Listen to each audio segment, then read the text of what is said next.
Oh my gosh. I think we're live. I have to check though. Let's see. Let's Please see if do. we get the audio because this kills me every time. There's a bit of a delay when it goes to the WeTubes, but I think we're back. I think we're recording. I'm pretty sure it's the Modern Relics podcast. And I'm Angel and I'm he's for Lucky. And what's up, certain it dude? is. Oh my god. Yeah, we're Everything's live. up. Everything's up. Good.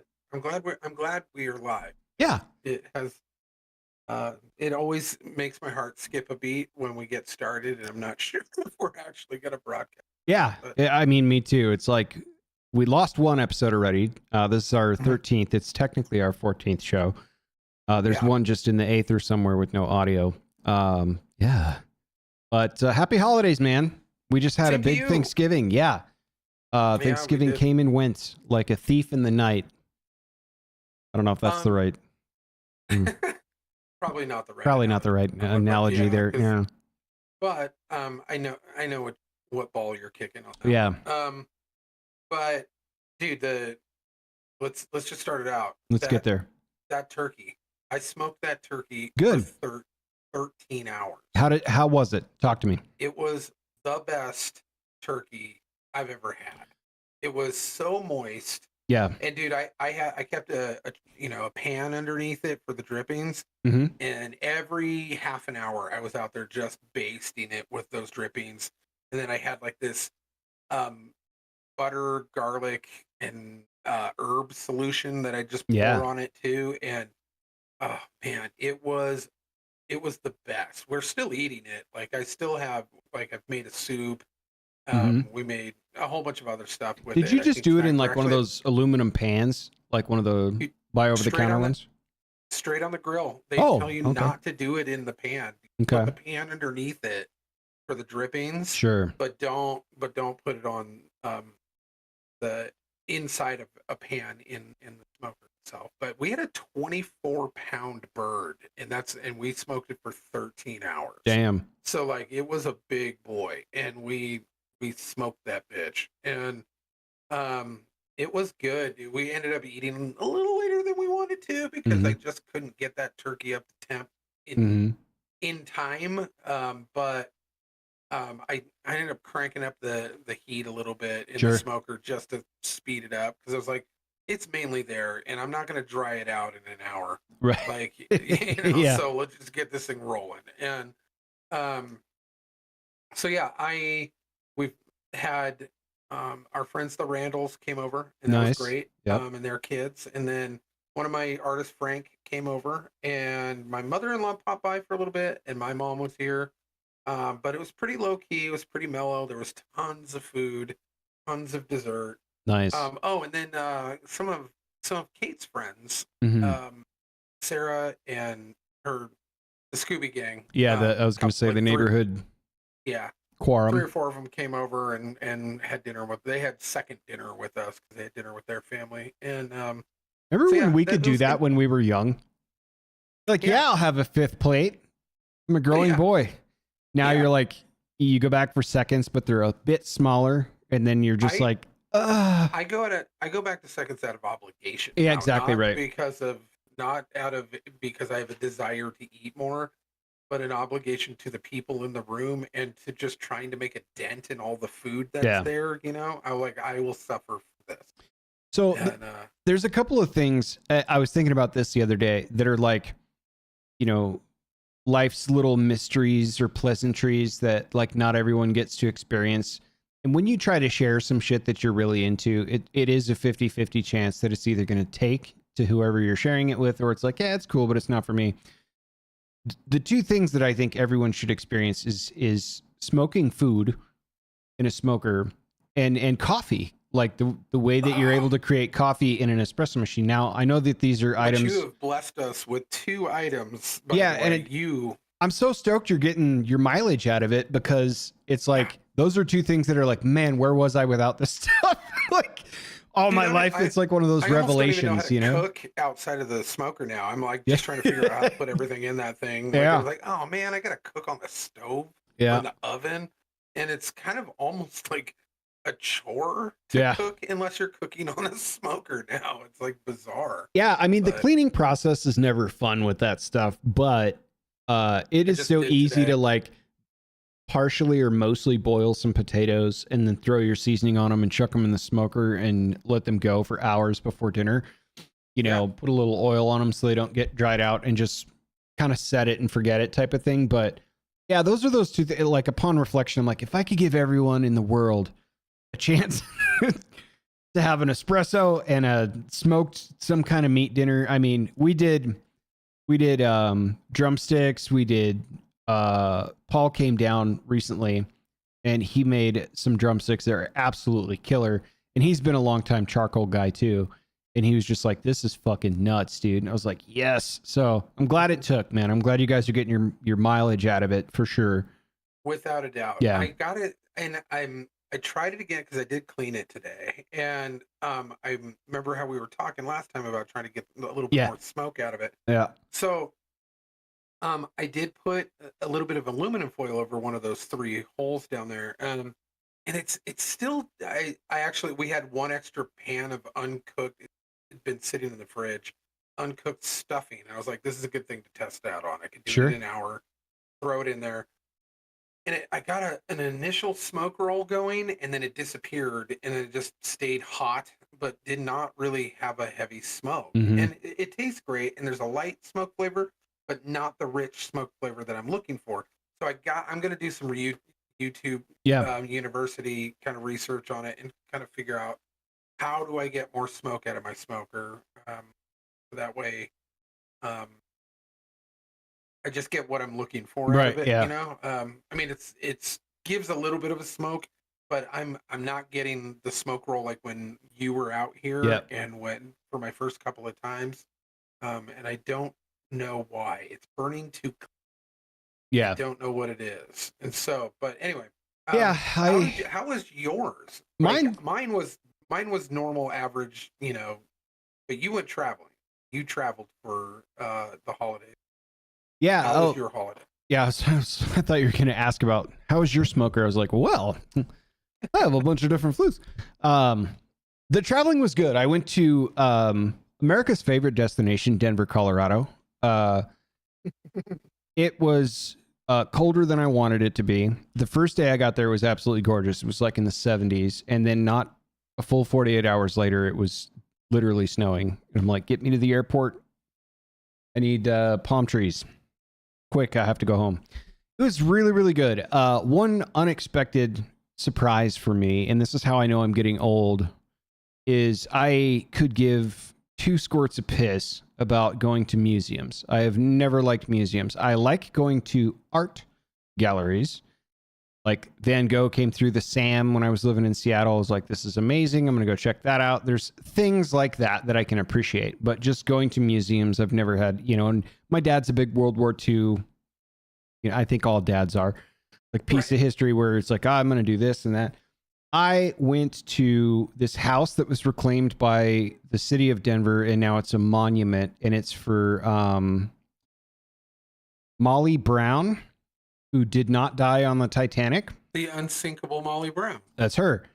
Yeah. It was incredible. If you check out my Instagram, I put up a bunch of photos after I edited them when I came home, but there was a lot of really amazing history that was like laden inside of there. And we didn't do a guided tour. We just kind of like milled around, and they were like, hey, we just asked that, like, you know, try not to touch stuff. A lot of the shit was made in the late 1800s and early 1900s and stuff. And like, the lead-based paint, and there's probably asbestos and stuff, and so just don't disturb things, but have a look around.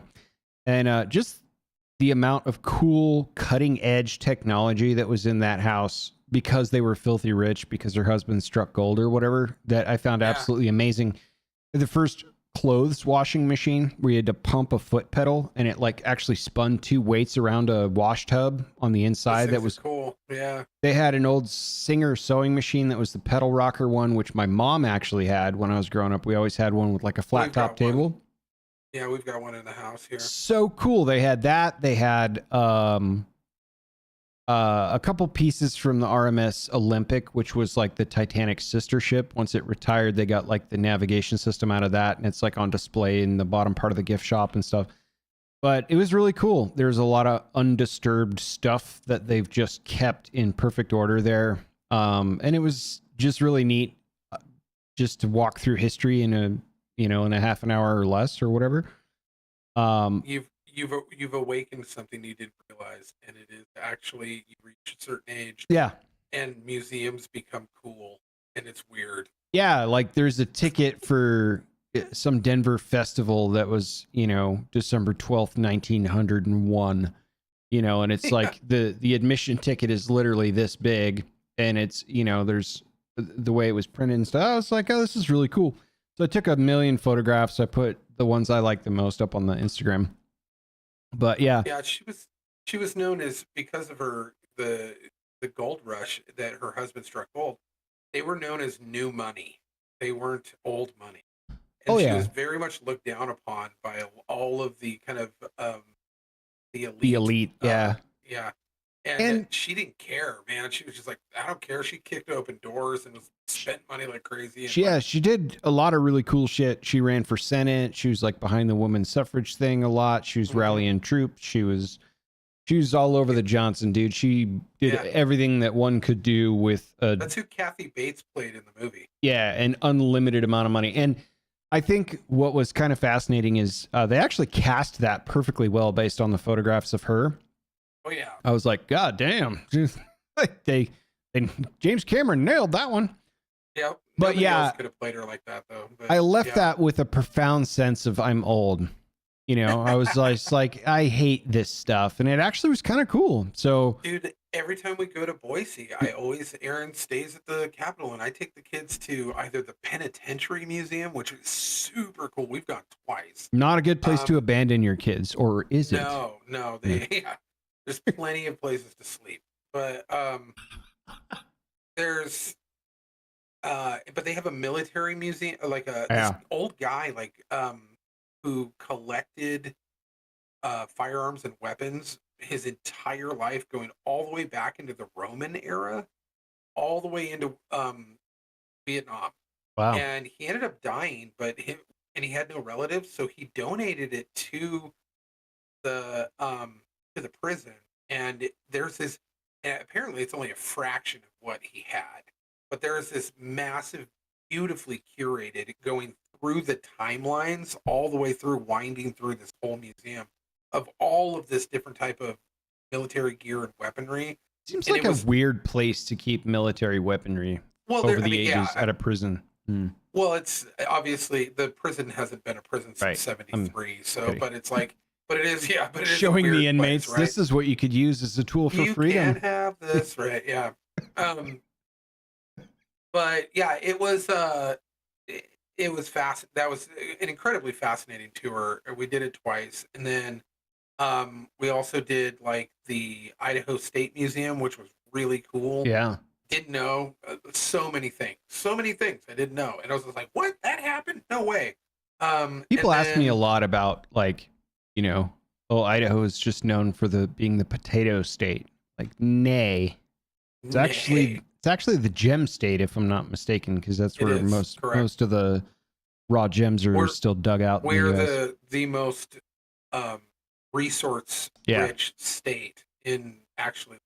And I heard in elementary school, and I haven't fact checked it, but it's one of those pieces that'll never leave my mind, that if you flatten out all the hills and mountains in Idaho, it would be roughly the same size as Texas, or maybe bigger. Sense. And I was like, yeah, it's probably right. A couple of mountain ranges that rip through the middle of this place and up at the top and right. I mean, just huge ones that, like a giant like a giant portion of the center of Idaho, like the eastern center portion of Idaho is uninhabitable because of the terrain. So, and it's huge. There's a huge area that you have to kind of go around to get. And then they've got ski mountains like Sun Valley and stuff is all like at the base of those. But there's a whole big giant chunk of it that's just uninhabitable. You can't get to unless you're hiking, whatever. But it's a beautiful state. But yeah. Museums, like we went to the Basque Museum. Yeah. Like, because Boise has the largest Basque community outside of northern Spain in the world. Like, I had a client named Iker, and Iker from, and I tattooed him in Seattle, and I did a big old half sleeve on him, so I had a couple of sessions with him. Became really good friends with him. He's given me an open invite anytime I want to go out to the Basque Country, northern Spain, stay with him and his family. But I texted him the last time I was down there. I was like, "Yo, Iker, like, I didn't know about Boise." He goes, "Oh yeah, we don't live here, we live there." Nice. And I'm like, "What? Boise, Idaho?" And it made sense because terrain wise and climate wise, it's almost identical to northern Spain. So the Oh, same interesting. agricultural Yeah. stuff, all of that. So there was a huge push. A couple of settlers came over, found that area, and then just started inviting everybody. And they ended up working a lot of the, the ranching and a lot of the horse ranching and all of that in the area, and the mining. Yeah. And so, but yeah, all these things because of museums that 5-10 years ago I would not have cared Right. at all. Could not have like coerced me into a museum if you tried. Like, Yeah, an aquarium, maybe. A zoo, if it's warm enough. How many like- sharks? Yeah. Yeah. I guess I'll go. Only if the sharks are out, if the tigers are out, I'll go. But Right. not going. Yeah. So give me a baby otter, I'll be fine for 15 minutes, but then I'm done. Right. Um, But no, a other lot than of that, things you have to suffer through when your kids are little. yeah, right. Other than that, I mean, beautiful dinner, lots of good fun. And I didn't get altitude sickness, which is great. I think it's because I'm accustomed to living at around 2,500 feet now. But prior years, having to go through Denver for any length of time coming from sea level used to kick my ass. Couldn't breathe, couldn't sleep, just like sucked. But it wasn't that bad. And it was a good time. Came home. I've got even more travel coming up. So this day like lined up perfectly to do the pod. Cool. So I'm like, if it's before or after this day, I don't know. But yeah, it was a good time. And now it's time to get my Christmas on. And I'm trying to think of a holiday tradition that I can spin up, because now that I'm living here solo, I don't get to do the same stuff that I did as a kid, and we didn't have a whole lot. But one of the things we used to do was we would drive around at night and look at all the house decorations, which was fun, which I carried through to living in Seattle. I would go find all the cool decorated Christmas lights on houses. So I could do that, but I'm going to run this one by you. Here's my thought. I want to find local carolers, Christmas carolers, and just chase them around with cameras and pretend that I'm the paparazzi like the whole time. And just because there's not much they can do, and there's not much I'm doing or anyone else can do. And the homeowner that's impacted by this is going to be just as annoyed with a cameraman as he would be with 12 carolers screaming, dropping the You're mic not around. adding to it. Yeah, but dropping the mic on figgy pudding and shit. So I'm trying to maybe play test that one a little bit. I'm workshopping it still, but I got to find something to do. I think that is unique and creative, and I think that it could be something that could spark a trend. And I don't think it harms anybody, No. and I think it's hilarious. Yeah. So you got a green light from me on that one. All right, fair enough. I think that's We'll you have know, and then we'll have to report you'll have back to on. well, you'll have to build, because you can't just do it and go back home and drink some hot cocoa and laugh to yourself about it. You have to build a social media around this. Yeah, 100%. This has got to have a website. This has got to have like Instagram and all of that. Oh, yeah. And it's so that other people can enjoy caroler paparazzi. Yeah, And I am Christmas watch the- annoying, and you can too, right? Yeah. yes, yeah. I don't know, So- something. I gotta find something to That's do. cool. So you had a pleasant time with the lady friend Mhm. and her family. Is that? Yeah, it was good. It was not as stressful as I thought it was going to be, which was amazing. And I had to Good. work through part of that, so I was kind of arrested into my laptop, just digging into some last minute work related things. But yeah, it was a good time. I came back relatively healthy, so that's good news. She did not. She's not feeling well. But yeah, it was there's no real stress. Everyone had a good time. Went to a nice dinner, then had a Thanksgiving dinner, and off we went. So there's there's just There was you had spoken about some possible drama due to a concert.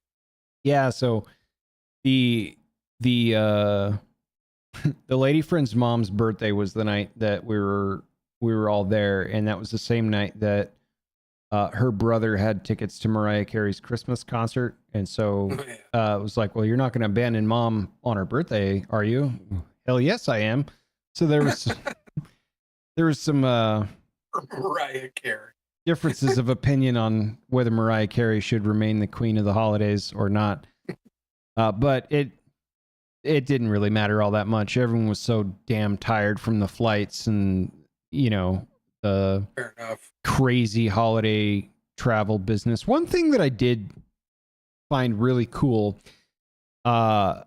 if you're flying out of the Las Vegas airport, you don't have to take off or take your electronics out of your bag anymore. They have like a super scanner. Now, I don't like the idea of having to go through Homeland Security's checkpoints anyway. I think it's invasive and it's a waste of fucking time.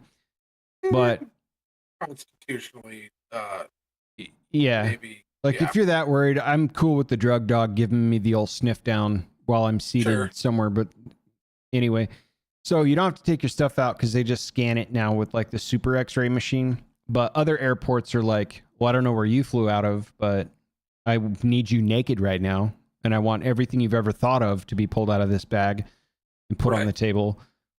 So it was really nice getting out of here, and it was really nice coming home. Plus, you fly back in time by an hour, so you have more of your day than you thought you did. But yeah, that was nice. It was a nice touch. It was like, well, this helps. I fly enough. I need to get on one of those pre-check situations, because I don't know about anybody listening, but it is abhorrent to try and get through the airports these days, especially with so many of them being under construction, and around the holidays, it's lights out. And the Vegas area particularly, we had the F1 race and the holiday, and we've got a big basketball tournament coming, and then there's also a college football tournament is happening, and then the Super Bowl is going to be here in February. So it's just like this string of craziness down here, which is kind of unprecedented. It's, we don't have that level of, there's usually a big fight and a couple of big concerts and whatever, but now there's all this new stuff. So yeah, it's interesting, but it was refreshing to not have to, get the old cavity search on the way through right before you sit in a cramped airplane with screaming kids on it. I haven't flown since pre-COVID. So like I used to fly weekly going back and forth to Seattle and stuff. And pardon me. And then all over the place. And, I've flown like in October, I think not my last flights, but one of my last big flights is I flew from Seattle to Vegas. Mm-hmm. I went to Vegas for a couple of days and then went to Denver. Yep. For a couple of days. Then I went to Charlotte, North Carolina for a couple of days, and then to New Jersey, and then New York, and then back home to Seattle. That's a 2-hour flight, 2-hour flight, 10-hour flight, 2-hour flight. Right. Yeah, it was like beep, beep, beep, beep, beep. Yeah, so it was, but it was, a lot of time in those airports, and I never really had a problem with it. I saw a lot of people struggling and stuff, but I had it down to such a system because I was so frequently doing it that I knew exactly what I needed to have ready, and like I never wore a belt. It was a pain in the butt, so I just kept a belt in my in my bag, so that way once I was through security, I could put my belt on. I wore shoes that I could slip off super easy, stuff like that. Just made it as fast as possible for me to get through, so I held no one else behind. I knew I needed 2 tubs every time. Here's this tub for all my stuff. Yep. Here's this tub for my bag. Done. Yeah, I travel pretty efficiently. What kills me is like everyone that's there is kind of in this machine together. And when you get the people, particularly on the aircraft, that are like, I am the most important person in the world because I said so. Yes.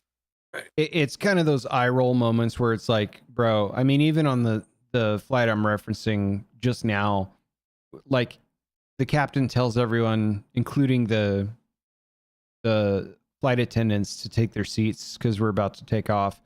We're literally on the runway, and you can hear the engine start to spin up, and old boy just hops out of his seat and marches up to the bathroom and gets screamed at by the flight attendant. Like, we're taking off right now. Like, you're about to go tumbling into the back of the aircraft. What the fuck? Is this your first time? Yeah, like, have you done this before? No. And it's honestly to get up to speed and or have you seen a movie? Right, to get up to speed and travel height, it's only 10 minutes if that. It's like, man, hang in there. That. Yeah. Work it off, bro. Like for the rest of us. So now everyone's kind of eyeballing this guy to make sure he's not just going to freak the fuck out, because that's just what people do. So yeah, and that's something that's new. Yeah. From the COVID era. Yeah. Like almost every day you see some type of nuttiness on a flight now, and people are getting off flights for just being that guy, being the guy who feels entitled to do all of it, or feels entitled to scream at somebody or whatever. But like the absolute degradation of and disregard for just common decency on an airplane has just completely crumbled. It's just gone. Yeah, and I think COVID really boiled enough blood where people just snapped a little bit, because I've seen stuff, in my work life and outside of that, where it's stuff you couldn't fathom people would do prior to that. It's like they got locked down, they cracked, and then, it's just... Right. Yeah. But here's an example. Like, I haven't flown, and I did not fly through the COVID era, but I haven't flown since. But especially not during the COVID era. And the reason being is because I would have been the guy who refused to put on the mask. Right. I would have been the guy who said, nope, not doing it. And nope, you're not kicking me off. And I would have caused a big scene for other people. Right. I would have made everybody else mad, everybody else late, because I needed to prove a point. And I know I would have, and so I opted to say, I'm not going to put anybody else through that. Yeah. I will travel by ground until all of this nonsense is done. And then I can travel the way I used to. And if it never comes back, then I'll never travel on a plane again, which is a weird concept. But I also know I'm not doing that thing, and I'm not putting other people at an inconvenience, because I have enough self-awareness to know me getting on a plane is going to be the problem. Yeah, I was about to say, it's because you have tact. Yeah. And I did a fair amount of driving during COVID around. I drove all over the country and, made plans to move out of Seattle. And it's like, I got 1 year to execute this. And it was on that drive that I started to kind of put the Legos together a little bit. And I was like, I'll give yourself a year to execute. And one way or the other, this is going to happen. But I had no need to travel during COVID at that point. So I wasn't faced with that choice, but I did a fair amount of driving, and it still kind of trips me out that people inside their own cars, even today with the windows rolled up, still have their mask on. And it's just like, I'll never take it off. Like, I don't, okay. It's their MAGA. Yeah, absolutely. That's all it is. It's just to prove what political side of the fence you're on. And they're not scared of a virus in their car. They're not scared of a virus even out in public. It's literally to prove a point. Right. And it is their MAGA, and to prove where they stand. And that's it. And to me, that's more sad than somebody being afraid of the virus. Yeah. But yeah. Anyway. Anyway, action-packed evening on the Modern Relics podcast. Yes. Got any fun stories that have been going on? Not a whole lot. Nothing that's bringing in that Yuletide feeling, so to speak, as we speed toward Christmas. There's a lot of local politics. There's some, judges throwing out loosely worded reproductive freedoms acts and stuff. They're chucking that out. So it not a whole lot I wanted to dig particularly hard into. What about yourself? It's been quiet here. Yeah, and I would say even on a national front, it's been relatively quiet, but not. I mean, there's been some stuff going on Hmm. that I don't even want to really dive into, but just kind of mention and kind of maybe like I don't want to get into the Israel Palestine thing even now. There's Hmm. still a lot of, you know, I have my surface level opinions, but man, I've been digging historically into a lot of the ancient region of that area and kind of the go between and the back and forth of that region of land, kind of just trying to get better grip and understanding from each side to understand it better. One of the things that did happen this week, though, is, I think it just happened, if I'm not mistaken, today. Um, there was a report that said that Hamas has offered to release all of the hostages Hmm. in exchange for a full ceasefire. Now, I don't care what side you're on. You know, I've heard um, kind of war cries from both sides, Right. like don't cease fire, kill the other side to its absolute end. Yeah. Um, but from my vantage point, from where I'm sitting in this chair, that's a good deal. Yeah. I think That's a good deal, anytime hostages get to be released, because especially with that many of them, they're because not there's like war a criminals, they're lot of them. hostages. Yeah, Then yeah, surface level. We're into a good start. I read an and article. less people dying in a ceasefire. I don't care. Less people dying. Like Yeah. that's I don't care what the politics are behind it. I don't care what the ethnic or religion issues are behind it. Right. Yeah. Just stop killing each other for a little bit. You know, just please. Yeah. But Exactly. And I read a thing that had a post, like a posting timestamp from like 8 hours ago on it, that was like, we were agreeing to release one, maybe two, and we're gonna agree to a ceasefire for another 24 to 48 hours. So what you're reading is good news, because yeah, that's progressing even further than the last headline I read on that. So and this is coming from the Gateway Pundit, which they tend to be on the money about a lot of stuff. So yeah. now that being said, uh, we've we've seen exchanges before, and then people going back on their word and Yeah. ceasefire picking right, you know, not actually following through on the ceasefire. Yeah, as long as Um, it's not a gotcha moment, but I as long think as this is all good these people news. are released, Yeah.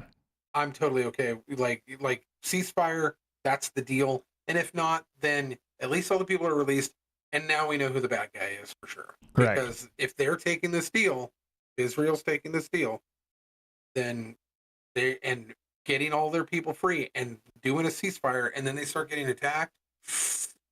Right. You know, there's it delineates the reality better. And so outside of that, I don't really want to kind of Yeah, go I too hear far you. into it other than to say that's a really great idea. Um, Two thumbs way it, up two on thumbs way up releasing on hostages and stopping the firing at one another. right. Is good news. In in other news, a wonderful story out of beautiful sunny California, Anaheim specifically, the wonderful world of Disneyland. A Mm-hmm. police arrest a man for wandering around Disneyland's It's a Small World ride Mm-hmm. fully naked.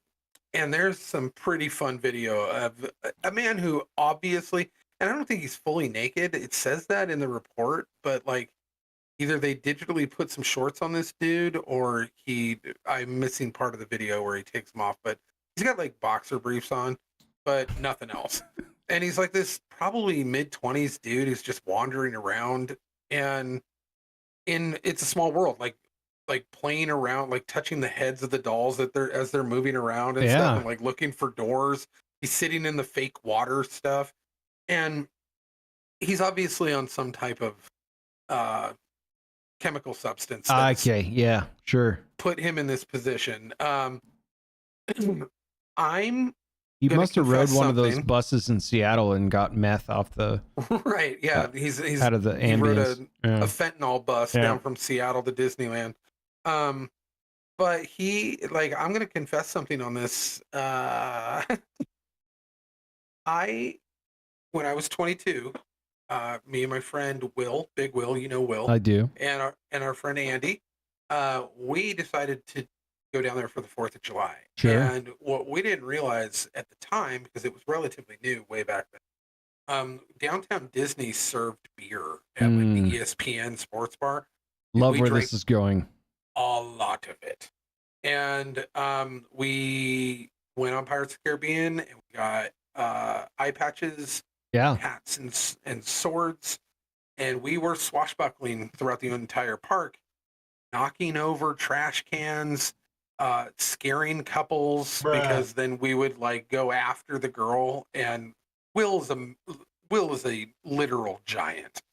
Yeah. I am dwarfed by Will. He's like 6'6" or 6'7". Mhm. Like he's a giant of a man. I So, believe my I- first thing I said to him, and I believe I was drunk when I met him. It was a different time. I think I stood up and saw him and went, "Look at the size of you." yeah, yeah. It's a big guy. So, and coincidentally, he's the one who gave me my nickname Lucky. Yeah. So, but we were we were chasing down girls who had boyfriends intentionally and Mhm. hitting on the girl, while the boyfriend, we had picture after picture of like this dude just dragging his girlfriend away while they're waving behind, like at us at the camera.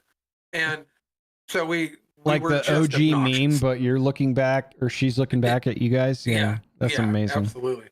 And there was just, I had a whole reel of photos of this. It was fantastic. But we, after a few more beers, a few more trips to downtown Disney, we decided the best thing to do was the pirates should go to It's a Small World. Yeah. And there was nobody in line, not a single person, which was advantageous for us, but detrimental to Disneyland. Yeah. And we get on this boat, and it is a boat. It's in water. And we start swashbuckling between boats, and we're boat hopping.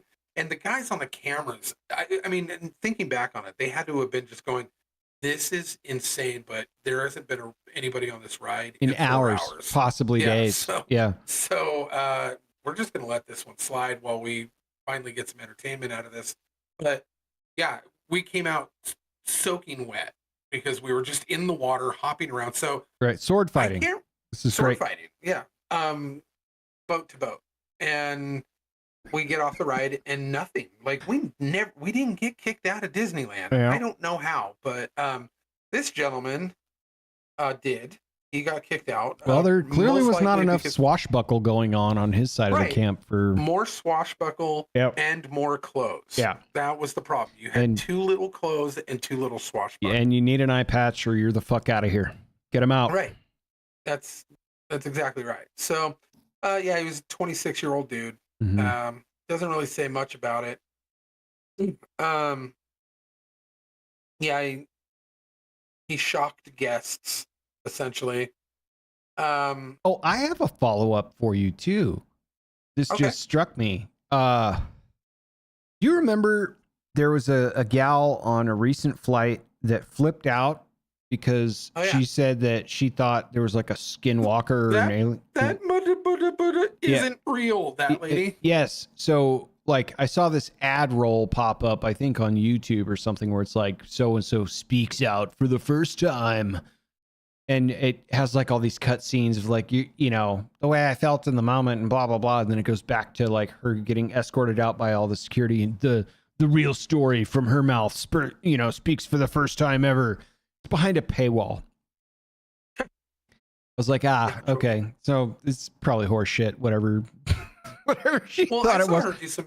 Like, oh, you're gonna write a book now? Perfect. Are you gonna really tell us what happened on that? You know, like who She's gonna cares? try to ride this out. Oh, But, yeah. like she came out and did a couple of interviews where she basically said that it was nothing. She was just had an altercation with the guy sitting next to her and was worked up, and that was it. And everyone's like, You, but you said the plane was going down. Right. You said that it was dangerous to be on this plane and that it was going to blow up and you couldn't stay on it. Right. Not move my seat. That guy's an a-hole. Like, not that. You didn't say any of those things. You said that dude back there isn't real. Yeah. This whole plane is going to blow up. You all should get off of it. I'm getting off of it right now. And dude, I guarantee you she would have gotten up to use the restroom right as takeoff was happening. Of course she would. Yeah, she's exactly that girl. Yeah. Lights out. Yeah, I saw that literally yesterday, I think, and I was just like, I wonder what she's got to say. And it's like $4.99. I'm like, get the fuck out of here. Yeah. It takes you to her OnlyFans page. Only planes. Only planes. Here's where I flip out on a 737. Only flights. Oh my God, only flights. How hilarious would that be if I keep wanting to call them the Sky wait staff, but I know that's not true. The flight attendants. Yeah, you're not allowed to call them stewardesses anymore. Well, even the guys, whoever, guys, girls, whatever, steward, stewardess, flight attendant, sky waiter. Imagine if they come to your seat and they ask you to please put your electronics down until we've reached cruising altitude, and you tell them I'm creating content for my Only Flights page. Oh, I'm doing that on the next flight because that'd be so good. To this day, I've never once, not once, just to test it. And I'm throwing some dice out on this, but just to test it, never once on a flight have I ever turned my phone off. Ever. Oh, yeah. Not once. It's in my pocket and I forget about it. It's not like you get reception anyway when you put it into airplane mode. On it. When we're taking off, the guy next to me is like, "We're going to die if you don't turn that off." I'm right. Like, no, we're not. We're pretty sure we're going to be okay. Yeah. Yeah. I don't know why. I also don't know why you can't get internet. It doesn't make any sense to me. But no, because you have to pay for it. Yeah, exactly right. Yeah, and I think, I don't know. I have all these good ideas, man. They just don't ever pan out. I wanted my OnlyFans page to blow up, but it was going to be just fans, like ceiling fans and radiator fans and computer fans, because it was an OnlyFans page. No traffic. Waste of time. Traffic. Oh, man, you'd think there'd be more interest. I think Only Planes has a shot. Or Only Flights, or whatever you want to call it. Flights? Yeah. Well, maybe in the future. That'd be a fun web hosting domain to buy and then just like copy the Google flight tracker to it. It's onlyflights.com and it's just the same as the flight tracker on Google. Give around Christmas and then it's just Santa. I am guilty of derailing the holy living shit out of this conversation. So the 26-year-old that got arrested for wearing shorts. That's it. This is going to be a follow-up to see what happens to this person unless he also tells all behind a paywall.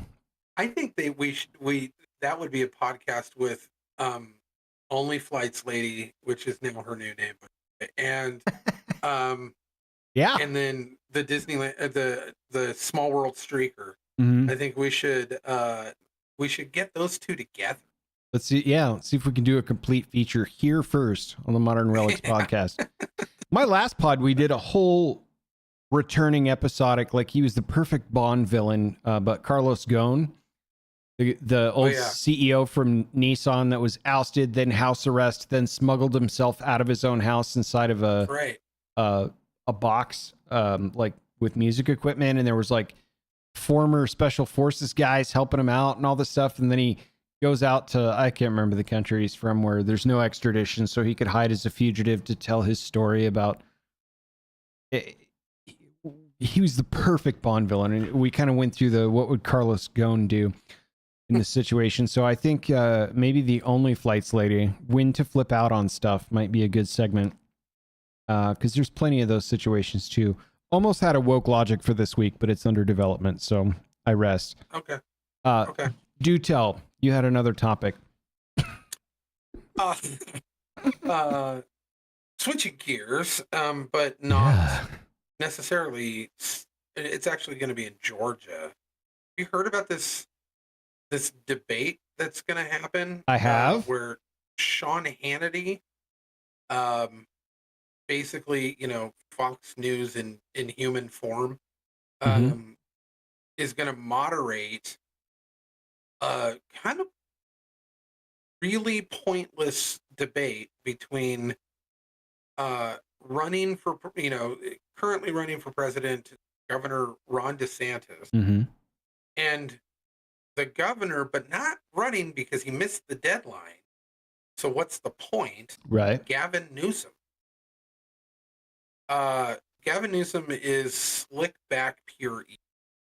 I And kind of know why they're going to do this, but go yeah, on. I have theories as to what this is, but they're kind of showing their cards Mm-hmm. with just this debate, and it's going to be, which is really weird because Sean Hannity, I think, is in DeSantis's camp. Yeah. If I'm not mistaken, I think that he's kind of, even though he's been friends with Trump for a long time, I think he's kind of leaning into the neocon, Yep. warmonger kind of camp, and he thinks that DeSantis will be that guy, coming from an ex-military background and also being very, very um, openly pro-Israel on a lot of things. Although he has reeled back and said that we should not be putting money into Ukraine at all, which is good. But he seems kind of a Manchurian candidate kind of puppet guy, Yeah. against literally the Joker. Mm-hmm. Like the slick back hair, rules for thee but not for me, master of chaos, Gavin Newsom, the guy who's literally single-handedly destroyed California, got himself put into a recall, barely beat that, Mm-hmm. which is questionable that he did. However, uh, I mean, he's Nancy Pelosi's nephew. Like, he's just Yeah. evil to the core. So, like, what is the purpose other than we need to soften the public towards Gavin Newsom in Mm-hmm. order, because we know that Biden will not be sitting in the Oval Office come January 2020. Yeah. Yeah. It's twofold. Here's my reach, and this is my opinion, so take it with a grain of salt because it doesn't matter. I think that this is our trial run to put you in a debate scenario, to get you in front of public, to get your feet wet a little bit. And while you're there, as you're going to be hopelessly overwhelmed by a conservative or leaning conservative majority in the area of the Southeast where DeSantis is extremely popular and you're not on your home turf, your principal function there is to shoot as many shots at Ron DeSantis to sow some seeds of doubt in the public ahead of a primary, and to get your feet wet on being in stage in front of publics in a debate scenario. I think there's going to be zero substance. I think it's going to be exclusively double talk, and it's going to be virtue signaling to try and deface a running candidate, which in the end, you had asked me this before we worked our audio bugs out, where I couldn't really respond to you off air before we went live. You're like, who wins in this? Sean Hannity wins in this because it's very, very good content. Yeah. And Donald Trump talk. wins in this. Right. Because it's going to be very easy to say, look what I can do with the fly swatter about these two jackasses. They made fools of themselves on public. Whack. Yeah. So no, it's definitely a win for Donald Trump, because these two are going to, without a doubt, step in piles of crap Big over ones. and over and over big again. ones. Even with softballs. And Like, the Democrats this will isn't call it gonna a win because they're defacing or throwing shade as hard and as loud as they can for something that's irrelevant if he missed the deadline, did Gavin Newsom, right? So at this point, it's not without merit from a art of the spin perspective in the court of public opinion. But beyond that, it's going to be an absolute fire festival. My wife falls asleep to that stupid documentary more often than I'm comfortable with. The Fire Festival one? Yeah. Oh, She puts seriously? It on, it's cathartic to her. Wow. She has the weirdest things that she falls asleep to. Like for Yeah. a long time, it's always been like Forensic Files or Chick Murder, right? Hmm. But every once in a while, it's like Hoarders, which gives me the biggest anxiety in the Yeah. world. I can't do it. But or something like that, where it's like documentary on cringe tragedy stuff. Yeah. You know, like it's not like tragedy. It's like everything went wrong Hmm. in a criminal way, but also just cringe way. You, And you like know what's a there's good something one that for her to check out then? what's that? There's a series owned by Ringer Media in partnership with HBO, and they're releasing like music documentaries, and they're all directed by different up and coming directors, and they're very well done. They did one on Woodstock '99, and what a shit show that was.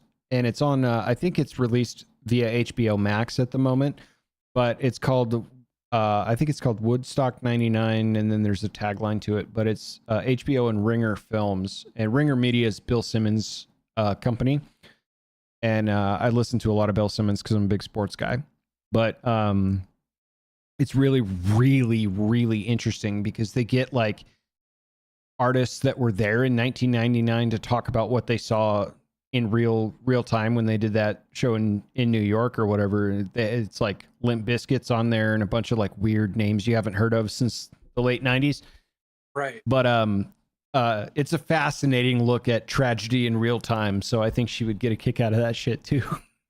Yeah, okay. I'll tell her to watch the first 15 minutes of that 8 nights in a row. Yeah. So I can finish it up over and over again. You know, I dated somebody once that couldn't fall asleep without television on, right? And I am the exact opposite. I need to be in a tomb. I can't have noise. They're not even white noise. I want darkness, no light, no nothing, because my head doesn't shut off anyway. And if it's on, even if I've seen it a million fucking times, I will stay up and watch the whole goddamn thing because it's just must be completed. I don't know. It's the thing with me. Chicken Run. That movie, the claymation guy. Oh, yeah. I don't want to be a pie. And it's an adorable movie, and I like it a lot. But when you watch it every night, you know, similar story, would fall asleep in the first 10 minutes, and you're just sitting there like, here we go. I wonder what happens when the farmers get home. What's the dog going to do? Yeah. Yep. Yeah. Chicken Run is my probably have seen this more times than I care to admit movie. Yeah. Isn't that Mel Gibson? Didn't he voice that? I believe so. Oh, yeah. So anyway, yeah, these two guys are gonna go at it for no reason, and that on a surface level, neither one of them are going to be president. So we don't really need to eat this. They don't need to talk it out. So there's obviously an ulterior purpose to this. Why we need to hear what Newsom has to say about anything, and not just, even if you like the guy, he doesn't have a role in this debate. It doesn't make sense for him to be there unless they are propping him up for something else. And without saying it out loud, without actually putting it on paper, without saying it to any other source, but in a way, they're kind of signaling that that's what they're doing. And why DeSantis would agree to engage in that is also very telling as well. Like, why would you bother debating this guy who's not on the ticket? Right. Like, what's the point? It's like a arm wrestling contest that nobody's going to really give a shit about. Florida versus California. Yeah. You know, like, who's the real Sunshine State? Yeah. I don't know. Somebody recently asked me about the... I hope somebody asks who has better orange. That's really all that matters. Yeah. I could see that being... Hannity should make that the banner topic. Each of you get 2 minutes apiece. Let's talk about citrus. Yeah. He just keeps bringing it back, and they're like, "What is he doing? Why, dude? You know, he's got Sunny D on this counter and Florida Natural. He just keeps drinking orange juice the whole time. I would love that. Don't brush your teeth right after this, so you'll throw up. Honestly, I don't think that the viewership's going to be all that high. I don't think people enough care. Like, DeSantis can't draw a crowd. And no one gives a crap about Newsom that doesn't live within California and hate him. Yeah. Like, so what is the point of it? Like, they don't. I don't think they're going to get. I don't think Fox is going to get the viewership that they think that they're going to get with this. And I think that's what they're gunning for. I think they just are misunderstanding the current temperature of the room. And there's so much, which is consistent with. There's so much spin that one could gather from this, because in retrospect, if they run again, right, in the next campaign trail, they're going to be like, well, remember last time they were on television, the ratings were dog shit and blah, blah, blah. Like, there's so many different ways you can use this as being a negative point going forward that it just seems completely irrelevant. I, however, will likely be there because I want the content. I'll probably take notes so I can later take shots. Somebody asked me about Vivek Ramaswamy. Vivek. It's pronounced Vivek Ramaswamy. I'm sorry I fucked that up. And they were like, well, what? They're like, he's what? Not listening. Yeah, he's not a regular. I haven't received an email in a long time. The Modern Relics podcast. So they were like, well, what do you think of the guy? And I'm like, honestly, I think the guy is great. I think he's speaking the truth. I think he's got a lot of passion. I think his head's in the right place on a ton of different things. I think the focus should be local, and we should diminish all the traditional conservative value stuff. They're like, so, is that your favorite? I said, I wouldn't vote for this guy in a million fucking years. And they were like, why? I'm like, because he wants to alter the Constitution. I don't even need to go any further on the other 15 reasons. He wants to literally amend the Constitution in some fashion in one way. And whether I ethically believe in the outcome of that action or not, it opens the floodgates to fuck up every other amendment. And absolutely not. There's not a million years I would ever touch that. That is the last bastion of hope for freedom against the encroaching tyranny of the absolute madness that is the deep left at this point. So right. And that's the thing, is that there's often we talk very, in my groups and all the political groups around here, we talk fairly frequently on the concept of a convention of states. In fact, some of our legislators actually went out and did a mock one out in DC recently. And so they're kind of already wargaming this kind of concept, which is not good. Right. And we're split down the middle faction wise, because there's people who in my personal opinion, I consider optimists on the topic, and people who are realists on the topic. And I fall into the realist camp. I do not believe that there are enough men, especially within the factions of voting power within our government structure, that have the moral fabric that we can rely on to come out better after a convention of states and an amendment to the Constitution, and that we would come out better and more free than we would with a bunch of evil men controlled by corporate interests and lobbyist money, twisting things in order to steer the country in a direction it never meant to be steered. Yep. And there's no way we're coming out of that with the fabric of the men and women that we have today in modern society. I do not trust the moral fabric or character of anybody who's up there. There's probably a total of, in all of Congress and all of the Senate, there is a total of maybe 10 people that I actually trust with that type of decision-making power. And there's literally hundreds of them. And I cannot put the country in that position. Like, we should just use what we have now and enforce it and actually abide by it, rather than say, we're only halfway using it, but let's amend some things because we think we can make it better. And there's guys on our side, on our faction, that think that they're going to come out on top, that we're going to somehow get more freedom. No. And I'm like, that's not this is a timeless classic works. Like, world religions deploy the same tactic. Like, your idea is great, but it's only the stepping stone to a greater edition of my idea, which is the true path. Right.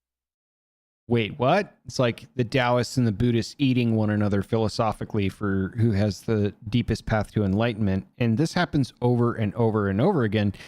The only radical opinion that I agree with that does not need to be ratified by changing a constitution is term limits, which can be ratified in law.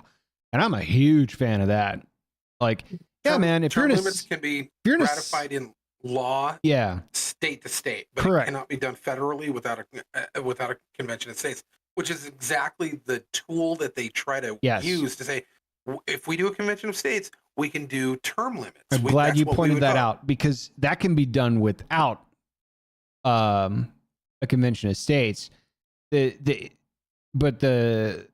think there's a guy that was talking to Congress about this over and over again. He has a whole thing, and I forget his name, so I apologize. But yeah, he proposed, like, okay, Senate, no more than 12 years, governorship, this, like, you can't get reelected beyond that. I mean, there's rules for the president, so, like, why not trickle down effect? Because, and then he gives all these wild poll statistics about how ineffective and how nobody believes in anybody, which are probably true. And nobody has faith in Congress's ability to execute anything, or the Senate's ability to enforce anything. And it's like, yeah, man, it's like, hell, most of you were born, 5 of you were born during World War II. Like, get out of, like, do something else. You can still be useful, but get the fuck out. And I think that's great. But the vehicle that they're using to drive to get there, I don't agree with. Right. And that's for that and other reasons, but that's the main one.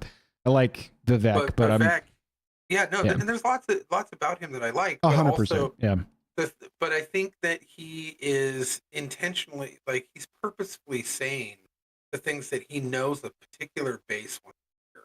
Yeah, for sure. It feels controlled. It feels contrived. It feels like he knows all of the keywords to use. And, like, he'll invoke God. Right. God controls our lives, kind of thing, right? But he's invoking intentionally by being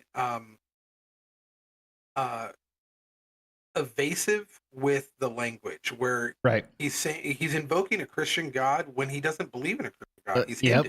That's one of the other reasons that I'm like, this just seems super deceptive, slightly disingenuous. He's also been ripping off all of Obama's talking points and just putting, like, conservative catchphrases within Obama whole speeches. Right. He's used Obama speeches. Not to mention, he's got a history in pharmaceuticals that I don't trust. He also, all of his law school, a bunch of his law school was paid by George Soros.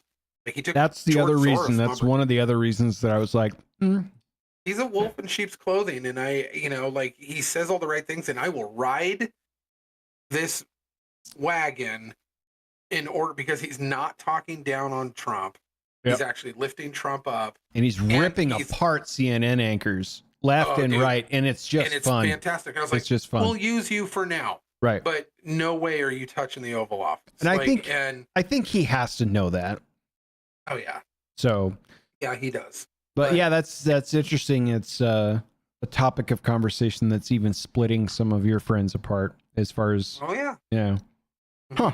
So, anyway, debate's coming up. When is that? When is the DeSantis thing airing on the old Fox? Old Fox and the Hound. The much anticipated debate. Who's anticipating this? I mean, it'd be better if it was a pay-per-view. Right. It looks like 10:30, 11 p.m. Fox News. I'm trying to find it. Thought it was next. I can't even say. Thought it was next week. Probably is. Of course, they gotta be super wordy about it. Just tell us when it's at, man. Very long article with not the right information. They just want to talk about what they're doing. 90-minute television. Thursday, November 30th. So next Thursday. Actually, 2 days from now. Yeah. Yeah. Oh, it's this week. So, great. Yeah. So it'll be on Thursday. We'll see how that goes. I'll probably just catch all the highlights on a other show, like if it wasn't being aired by Fox, if I could find a restream from a PBS station, we could do a live podcast and react in real time on a stream, which would be that'd be fun. Super fun. Super fun. I would love to do a roast cast. Yeah. Full MST3K style. Fox is throwing like lawsuits all over the place for guys who are doing that. Yeah, so, that's why I was like, if PBS is going to catch it, or what is it, the The one that always has a YouTube station running that's in the Congress, the C-SPAN, maybe some shit like that. C-SPAN, yeah. Something like that, where it's a public access one. That would be. Yeah. I'll dig around and see if we don't fuck up copyright, because I think that'd be kind of fun. That would be fun. That would be fun. Yeah. I would have to play around with my schedule. Yeah, we'll figure see. it out. We'll see. We'll figure it out. So you want to talk about a movie that you saw? I'm gonna give you the floor, but I will say I mentioned that I watched The Killer recently on Netflix, and you did too. And Singer did this movie. I think it's a wonderful performance. Not Singer. Or not Bryan Singer. What's his name? Sorry. Fincher. David Fincher. David Fincher. That's right. Yeah. If nobody's familiar with his work, he did like Fight Club, yep. Seven, Panic Room, and he's done a bunch of other films too. Those Good are ones. just from our era. Yes. Of like when Fincher was like the hottest. You know, if Fincher put out a film, you watched it. Yeah, and I still kind of feel that way. Like it didn't. I do too. It didn't disappoint. I didn't know what I was expecting, but when you hand me the Smiths entirely on the soundtrack from start to finish, I'm in. I don't give a fuck what's going on. I thought that was great, and Fassbender's awesome. I'm not a big Tilda Swinton fan, and she was even great in that film. So, which is funny because I am. Are you? I have a weird thing for her. Like it's. I've never got an it. Alien, and yes, she's creepy. But I joke with my wife. I was like, I don't know, like there couldn't be a woman further from a physical description of my wife than Tilda Swinton. Sure. And but it is like, and she's old, and I'm like, I don't know what it is. She's just weird. But I've always enjoyed her in everything from Constantine to The Beach. And everything else that she's been in, even like Doctor Strange and stuff like that. I always liked Tilda Swinton because I find her eerily fascinating. But this movie was a slow burn, but it was so good, Fincher-esque, to the core. Like, you know, and I loved it. It was had just enough action and just enough of, but the dialogue in it is Fincher dialogue. Very much. That's what I like most about it. Yeah, the narration really scenes in the beginning, and you're like, this is kind of a slow mover for, you know, a dude that admittedly loves explosions and ninjas and whatever else you can throw into films. That was really good, but Netflix is pouring it on, man. I got through Reptile last night, which is a Benicio del Toro film with Justin Timberlake in it. Also really good. Okay, that's been on my radar. Yep, it's like a kind of an old school cop whodunit type of film, and there's a couple of different protagonists in it, but it's really well done. But yeah, I'm glad you liked that one. That was one that hit my radar. But you had a movie that you were gonna talk to us about. We're done with the Hollywood horror movies, I assume, for the. This is kind of. Okay. This one also fits those into that category because it was one that. Man, this is going to tie up a whole bunch of things. Okay. One that I really wanted to see that had been recommended to me, but I did not have the streaming service that it was only appearing on, and. So I just kind of went, I'll see it if it comes to anything else, like Amazon or something like that. However, right after Thanksgiving, Black Friday, Amazon or Hulu, which is the streaming service that it was on, were like, we'll give you this for 99 cents a month for a full year if you just please come back. We're like, all right, like $12 ain't bad. So we spent the $12 and got Hulu for a year, right? Mm-hmm. First thing that pops up was this movie that I had forgotten that I wanted to see, and it popped up. It is also kind of touches into the kind of the alien stuff that we've been talking. Yeah, and it is an alien movie, and it's one of the better alien movies that I've seen in a long time. And it's called No One Will Save You, and it came out in 2023, and I think it was a Hulu exclusive. and no one of real note in it. Elizabeth, no, Caitlin Dever is the one who plays the main character, the protagonist in it. The only thing that I recognize her, but the only thing I recognized her from was the Tim Allen Last Man Standing kind of Yeah. conservative sitcom thing. Like she was one of the, I think she was the youngest daughter, Evie, and but she's a full grown adult in this, so she's no longer a teenager. But it is an excellent kind of alien experience movie. And it's about this shut in girl who obviously has had some type of traumatic situation background, and but she's managing. She sews clothes. She just lives in this old house, and I think it's in Georgia. And you kind of get the gist that like her mother had passed away because she's visiting her grave, and she makes sews dresses and stuff and then mails them out to make money. But she lives alone. No one's around. Is Sean Hannity involved in any way? Okay. No, Got it. no. So or oranges. Okay. So Well.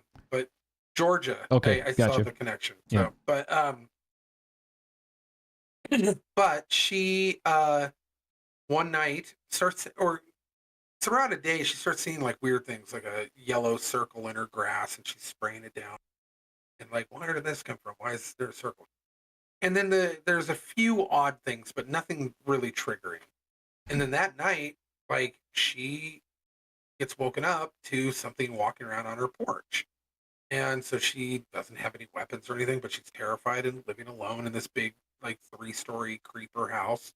And turns out it's like this very well done, like gray alien, Mhm. and it's like hunting her down in the house, but very like methodically. And she's trying to hide from it, and it's like making weird clicky noises and all sorts of fun stuff. And it's got a better quality than like the aliens from Signs. Mhm. And it is basically a survival story of this girl who realizes after a very hellish night of trying to survive this alien, um, wakes up in the morning after she has killed one of them, and tries to go to town after it's basically destroyed her house. Go to town to go try to get some help, and you're kind of getting the backstory of her trauma of a friend and parents of the friend and all the stuff that it kind of is unraveling. The story goes. The craziest part about this movie, there's no dialogue. It is silent. It is, and not silent in the sense that there's no like noises or clicks or Right. Yeah. cars, and then you can hear murmuring of people talking in the background. She has 3 words in the whole movie, Wow. and it is so well done and so atmospheric and so moody and amazingly acted. But and then the special effects are great. The storyline is great. It's creepy, but at the same time, like uh fun and action packed and heartfelt. It's a really well done alien movie, and they do not hold back on the flying saucers. They do not hold back on uh aliens and different types of them, and Mm. you get to see a bunch of them and them coming after her, and her um having to try to get out of town only not to be able to do it, and like all sorts of really fun action stuff. But the aliens were really impressive, and her acting was impressive. Highly recommend it. Probably 4.5 out of 5 stars. Nice. So Yeah. good. As you're describing that, Angel's interest level, and then you're like, and then she lives in an uber creepy house, and now it's hunting her. I'm probably not gonna watch it. She survives the night after killing one. All right, I'm out. Well, it's not gory though. It's just terrifying, right? Yeah, just terrifying. You get to see the But- haunt and the horror in her eyes as she tries to survive not getting caught by this thing. Yes. Yeah, I'm good, dude. But no, So- I appreciate films like that, done like that, where it's pure atmosphere and emotion, and it's like I can get behind stuff like that. So I'm sure it's awesome. I probably won't Hulu or not. venture into that. Yeah. Hulu or So, no, I'm probably might be out on that one. but also tying the movie into the fact that we had to get Hulu for it because of Mhm. Black Friday sales. Have you heard about all of what's been? Have you seen any of the videos online about like what's going on in with all the Black Friday stuff on the retail box stores? No, I haven't, but when you pitch that to me in at the top of the show before we went live, I actually kind of had 2 points that I came to that realization this Black Friday, Cyber Monday shopping experience where I'm like, well, that's not even like that. That's not even a deal. So Right. I'm not going to bury the lead. Go ahead. Well, so you know, Black Friday and Cyber Monday and Small Business Saturday, but specifically Black Friday. Retails go into this sale frenzy to try to get as much sales as they can holiday.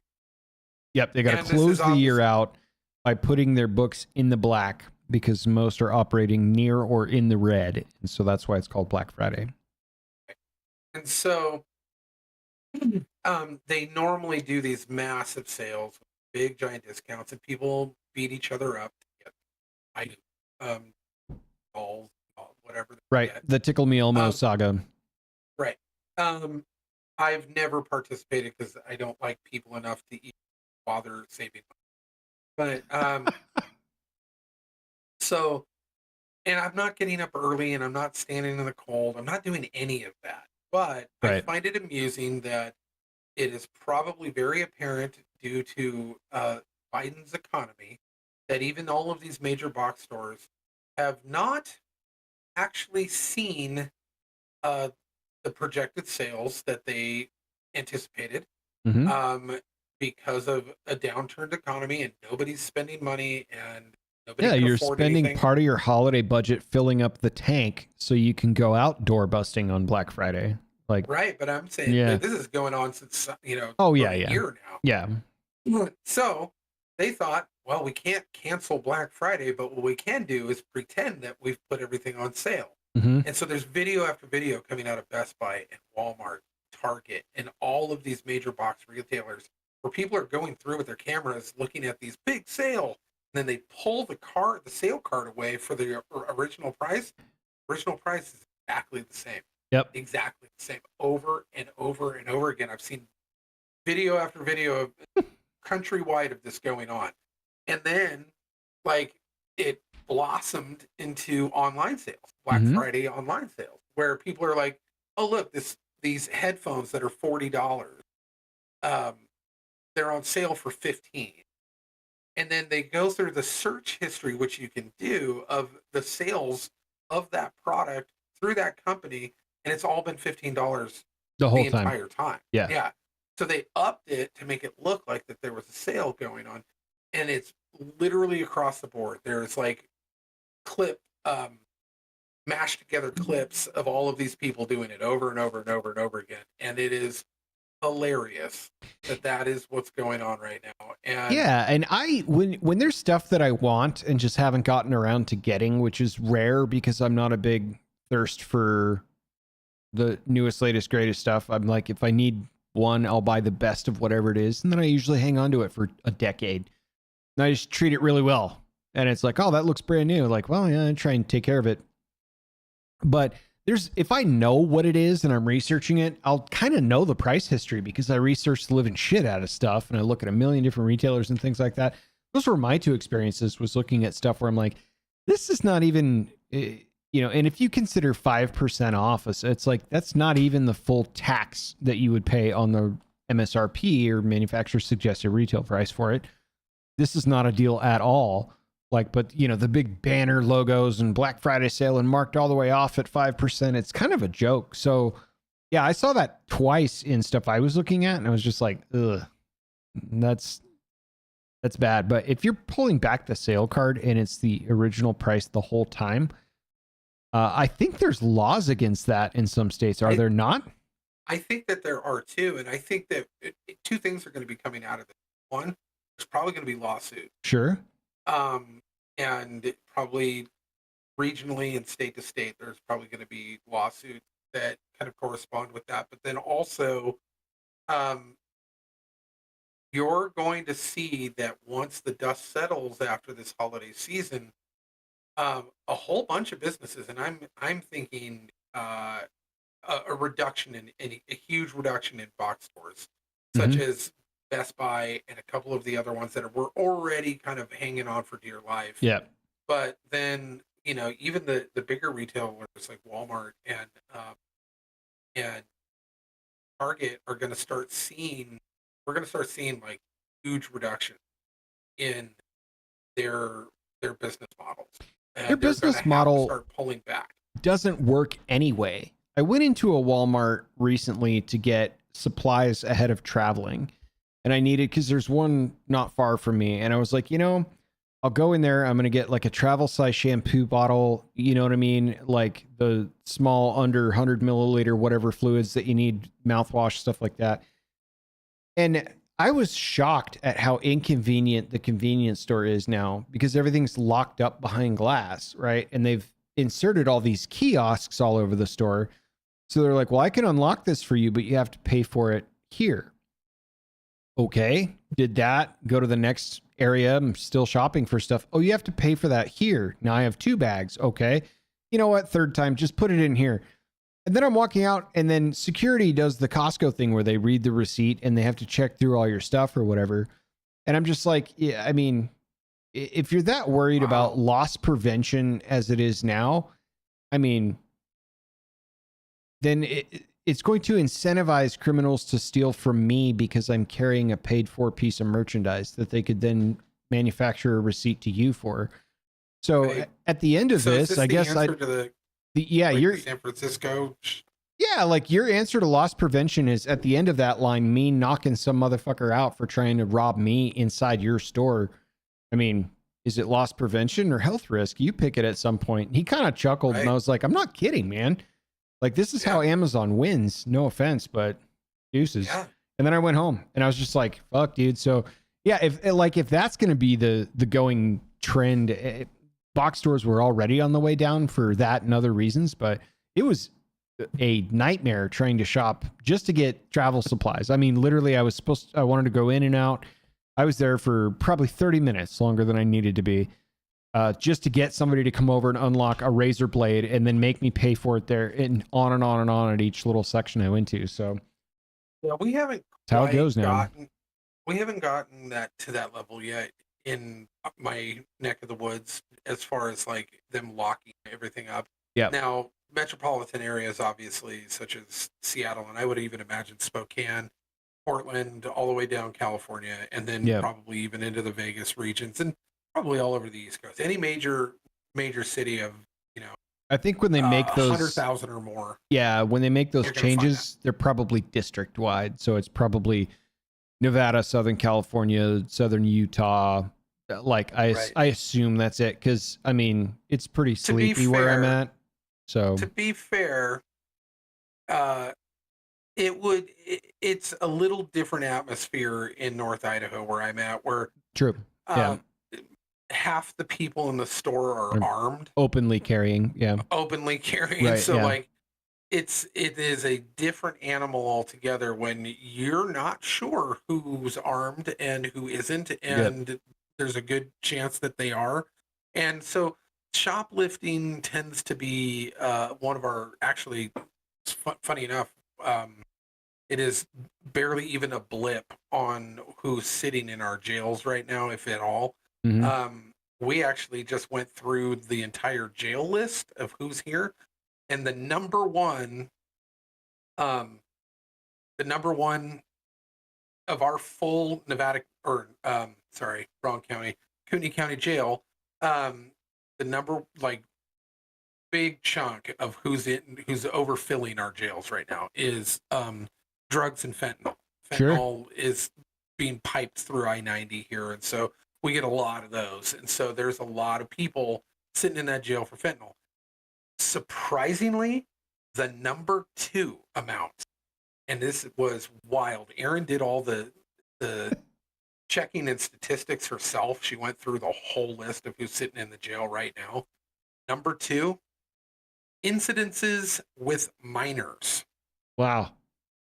That many, because Wow. drunk driving and DUI stuff was third and a distant third. And That would have been then, my guess. Would have been right, drunk driving. Yeah. would have been second, right? Yeah. Or first even. Right. But then like domestic violence was like fourth and a far distant underneath that. But right underneath like fentanyl and drugs was incidences with children, like minors. And it was like wild to just look at that statistic and go, what is happening? But come on, Kootenai County. We don't want domestic violence to lose. Get out there. Yeah. Come on. Get on out there. But you would think that, like, Jesus, that makes me sick. In Kootenai County, I know, right? Yeah. You'd think that we would definitely have like shoplifters because it's a small area, right? But nope, not at all. Barely any, and it's due to that kind of public peace that is brought around. So all of these other crimes take precedent, like heavy drug use that is coming from Washington and Montana. And then you've also got, this bizarre influx of criminal activity with assaulting minors in some capacity or another. Like, it's pretty broad, but it is all sexual and minor related. So, damn, dude. But yeah, really creepy. But how did we go from shoplifting? I know. Black Friday. Black Friday. That's right. Okay. Yep. So, tell us about your Black Friday shopping experience. Did you save? Jeez, dude. Yeah. So Christmas is on its way. It is. We talked a little bit about traditions I need to fire up. Do you have any family traditions around the holidays? What's your number one thing? Like the other thing in truth that I actually still do is I make, it's kind of dumb, but I make those Pillsbury orange cinnamon rolls. Oh yeah. I love them. And I make them once a year. I make them on Christmas morning. That's my thing. But what do you guys have any traditions that y'all do? Talk to me about this. We got to turn this around a little bit from Kootenai County's inmate reasons. Yeah, right. Before we close out. Well, so Christmas for us is pretty awesome. We're all Christmas heads here. We all love Christmas. So yeah. I came home the other night and the kids, to make me happy, had already decorated the house. It was like the day after Thanksgiving. Let's go. So the house is already all Christmased up. Outside of the tree, which we go and get the tree together. Mm-hmm. And then we all decorate it together. And we'll do some light, go look at lights and stuff like that from time to time. I grew up in a town that we used to have a thing called Victorian Christmas, where they would shut down an entire street in Nevada City, and it was just magical. Everyone was dressed up. They had the like street fiddlers, and people were roasting nuts, chestnuts, and like it was all Victorian era. And they had street vendors all over the place that were all themed, and it was just carolers everywhere. And I could not paint a better picture of how Christmas should feel. Mm-hmm. And I always kind of pine for that kind of feel. Yeah. Try to bring it to my kids. But that being said, Christmas Eve is kind of where we start. We watch all of the movies. Yes. We listen to a lot of Christmas music. I force it at the shop because they're all bah humbuggish. Bah humbuggish about everything. So, but I'm like, I don't care. It's Christmas. We're listening to Christmas. Like, don't make me swashbuckle. Yeah, you're listening to Christmas. I will small world you in a heartbeat. But anyway, Christmas Eve is where it really gets started, because we have a tradition that is really odd that most people don't have, and it's because we typically host for Christmas dinner. So it's typically, after we're done doing all of our morning stuff, we put together the Christmas dinner and start getting that going and have some people over. But Christmas Eve, you're allowed to come over, but we have a set plan. And every year, to make it easy on us, we do hot wings. We do Yes. hot wings on Christmas every Christmas Eve. Nice. And so I'll do a couple of different flavors, and we'll just make a bunch of them. And obviously this year they'll be on the smoker, Yeah. so they'll be the best. Have you done that yet? Oh, dude, They're incredible, aren't they? They're the best. Yeah. Like, I've never had better wings than the ones that come off that smoker.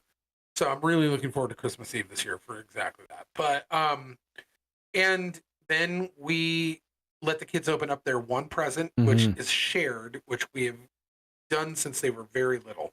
And we do this, we keep the same box, it's a big box, and every year they get a new pair of PJs, they get a new pair of either socks or slippers, they get a new movie, like a DVD or a Blu-ray or whatever, that is a movie that they've wanted to see all year but never got around to doing it or whatever.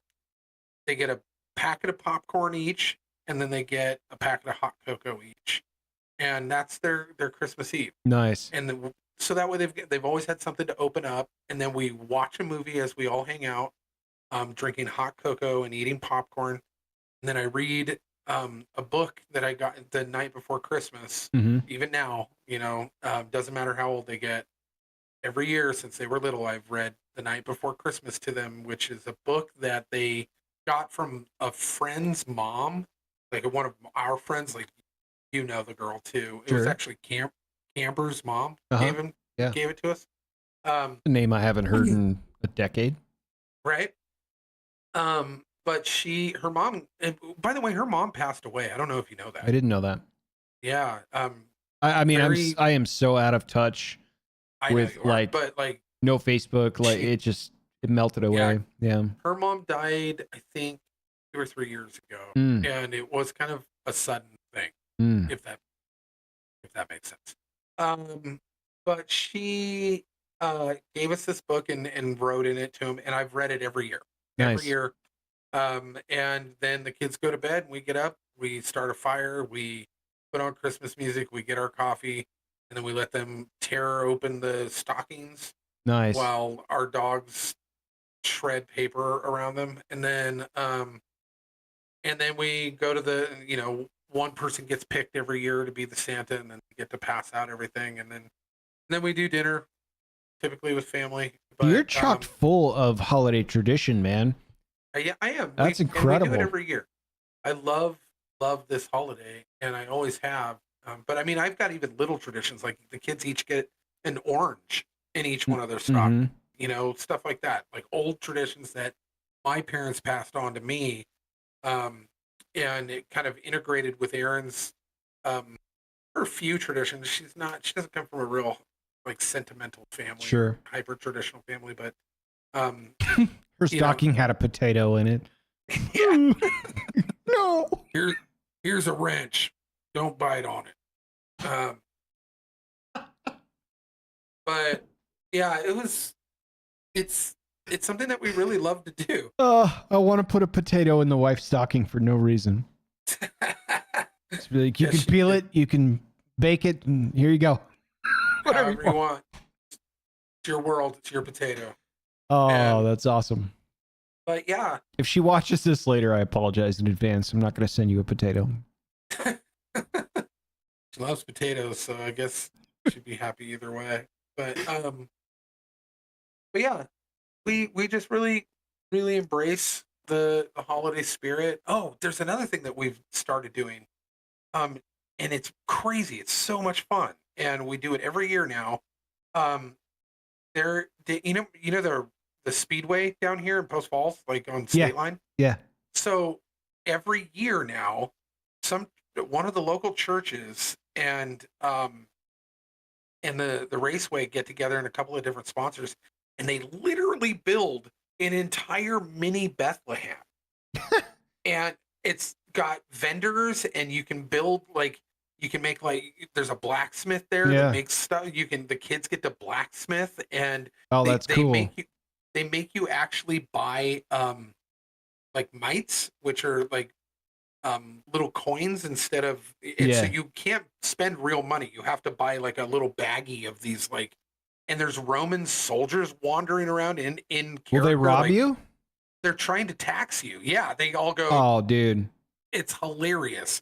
but there's animals everywhere. There's like donkeys and roosters and like pigs and chickens, and they're everywhere. And there's all these fronts. There's buildings you can go into, and there's little stores inside.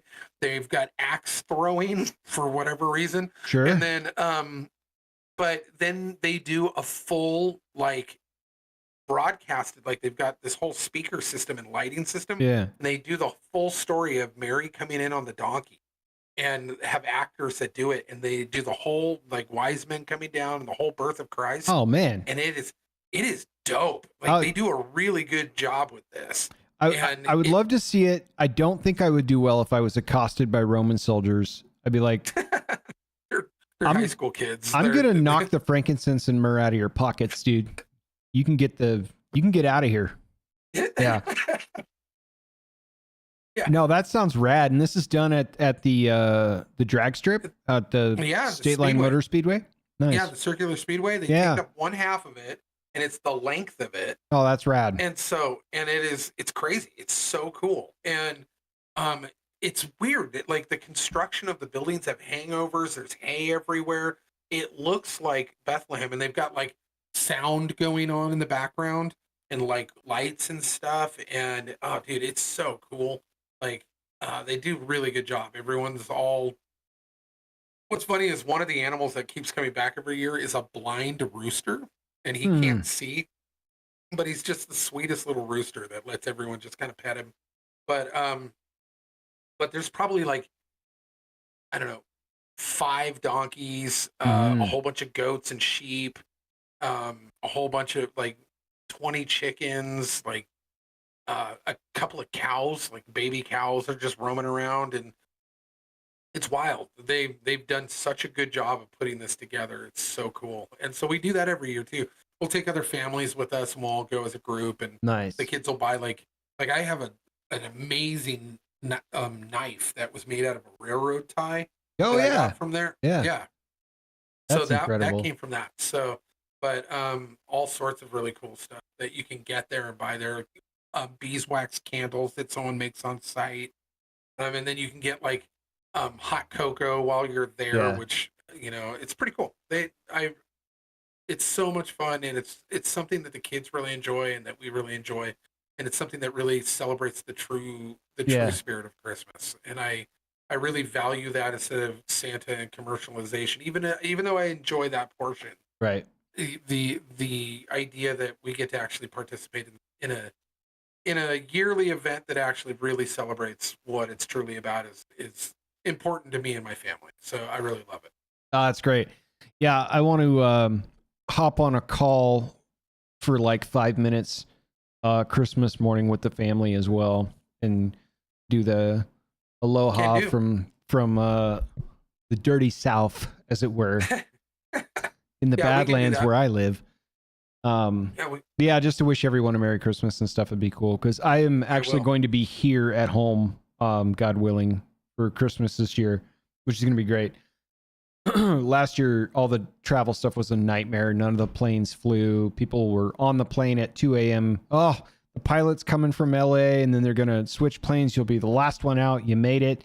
And then the pilot never came. And by 3:45 in the morning, everyone's off the plane, and they all had to go home, and they're crying. They're crying real hard. Now I've got 5 days worth of meal planning done for hosting my first Christmas in my house. Nobody's here. So did the whole smoke the prime rib, was amazing. And now I'm like giving it away to neighbors. Like, I have so much food that's going to spoil because I'm missing this many people. So yeah, I'm doing it. I'm doing it again this year. It's going to be very low key. It's going to be a solo adventure. So yeah, I'll hop on. I'll say, we'll maybe do a Discord call. I think she will.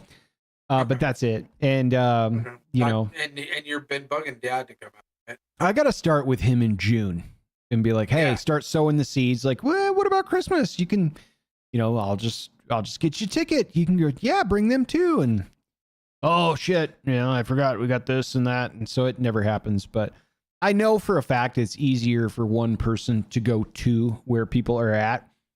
You know what I mean? It's like, way easier than packing up an army of folks to come down here. But sometimes it would be cool. You know what I mean? Like if you guys make it out, because I know you have like the family reunion thing to do. That's great because I could be a pit stop on the way for a day or two or something like that. But yeah, it's always challenging. But I was like, last year I was really hyped, and I mean, I wrapped all the presents. I took my time. I did it really well, and I hate doing that. Here's a gift bag. Like I suck at wrapping presents. Not my thing. I had all the stockings out, and it was just fucking nobody came. There's no reindeer. There was no airplanes. Nothing. So I'm like, I'm just gonna hard chill on that and relax this year a little bit, which I'm actually looking forward to. And then I got some work travel after that. But yeah, we'll hop on a Discord call. We'll say Merry Christmas to folks, and we'll go from there. But that'd be great. Yeah, I'll gather everybody up, and we'll spend we'll spend a 20-30 minute call with you and kind of make sure everyone gets to wish each other happy holidays and all that. But sounds greedy. We still have a couple more weeks before that. So I know it's like the month of Christmas is here, and it's not even December 1st yet. So, no. Well, what do you say, man?